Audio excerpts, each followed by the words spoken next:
মোর প্রিয়া হবে সোরানি দেব খোপায় বিসমিল্লাহির রহমানির রহিম। সম্মানিত দর্শক শ্রোতা, আমি এই মুহূর্তে আছি বিশাল নামাপাড়া বটতলা, যেখানে নজরুলের স্মৃতি বিজড়িত স্থান দুখুমিয়া বটতলা। আপনারা জানেন যে এই কবির বাল্য স্মৃতি বিজড়িত এই বিশাল নামাপাড়া গ্রাম, আর এই নামাপাড়া গ্রামে কবি নজরুল সেখানে থেকে নজরুল একাডেমিতে পড়াশোনা করতেন। এই যে বটগাছ, এই বটগাছটি নজরুলের সাথে কালে সাক্ষী হয়ে এখনও আবহমান দাঁড়িয়ে আছে। এই যে বটগাছের এই স্মৃতি বিজড়িত দুখুমিয়া বটতলা, যার নামে সারা বিশ্ব এখন মানচিত্রে বটতলা নাম রয়েছে।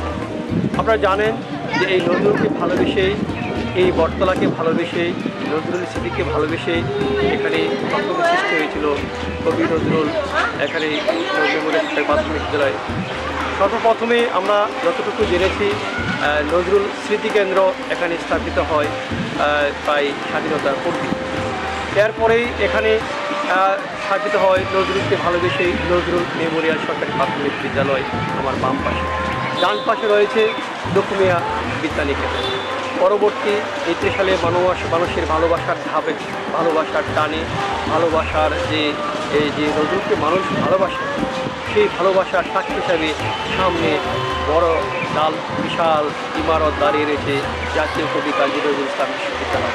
এইসব স্মৃতি নজরুলকে ভালোবেসে এখানে মানুষ তৈরি করেছে, আর সেই স্মৃতি বিজড়িত এই বটগাছটি এখনও কালে সাক্ষী হয়ে দাঁড়িয়ে আছে। কিন্তু দুঃখের বিষয়, এই সেই স্মৃতি বটগাছটি এখনও অরক্ষিত। আমাদের সকলের দৃষ্টি হওয়া উচিত যে বটগাছকে নিয়ে, যে বটতলাকে নিয়ে নজরুলের সেই স্মৃতি বিজড়িত সেই বটতলা, সেই বটগাছ সহ তার আশেপাশে জায়গাটুকুকে সংরক্ষণ এবং সুন্দর পর্যটন পরিবেশ করা দরকার বলে এই ত্রিশালবাসী এবং এই বটতলা নামাপাড়াবাসী মনে করে। এই নামাপাড়াবাসীর যে কৃতিত্ব এই বটগাছকে নিয়ে, সেটা যেন সুন্দর একটি পরিবেশে একটা পর্যটন কেন্দ্র মতো সুন্দর পরিবেশ করা হয়, এটাই নামাপাড়া সহ সারা ত্রিশাল মানুষের কামনা। এখানে প্রতিদিন হাজার হাজার দর্শক এই বটগাছটি দেখতে আসে বাংলাদেশ সহ সারা বিশ্বের বিভিন্ন প্রান্ত থেকে। কিন্তু যাকে দেখার জন্যই মানুষ এসে এখানে, তারপরও তার চেহারা যদি এরকম হয়, তাহলে তো মানুষ নজরুল কীভাবে মূল্যায়ন করবে? নজরুলের স্মৃতি যেমন বটগাছ, সেই বটগাছকে যদি মূল্যায়িত না হয়, তাহলে আমরা নজরুলকে মূল্যায়ন কী করি?